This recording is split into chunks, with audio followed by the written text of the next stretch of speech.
Hello everyone, again this is Dennis Steinman. I'm here today to talk to you a little about income tax and using a program that the IRS has in place to help us buy equipment and invest in equipment to grow our business. I'm going to talk to you a little bit about Section 179 of the Internal Revenue Code. Now the tax codes are all divided up into sections, and Section 179 is one that has to do with write-off of equipment. So the deal is that the government wants to stimulate the growth of business, and particularly small business. So Section 179 allows a company to write off qualified equipment in the same year of purchase. Now, why is this done? Well, as I said, the government wants to stimulate growth of small business. So by giving tax breaks on buying equipment, that allows companies to better invest in themselves. And what happens is there's growth, they buy more materials, they hire more people, all that stuff, it makes the wheels go round.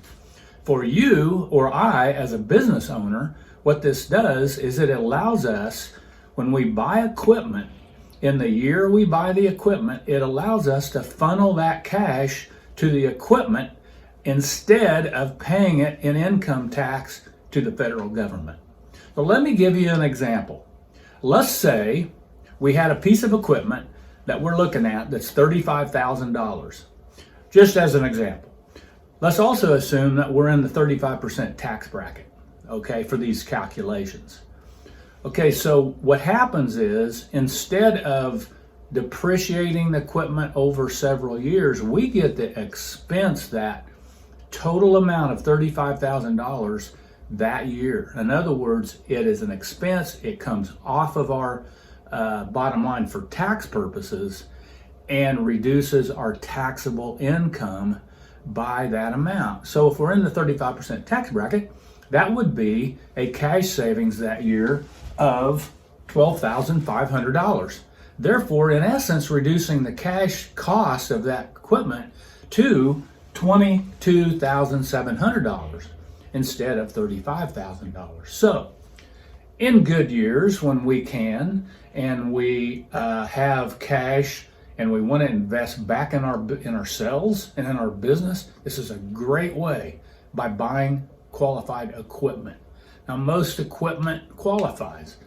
You would want to check with your accountant to verify this, but most equipment that you would buy for manufacturing and other types of equipment would qualify.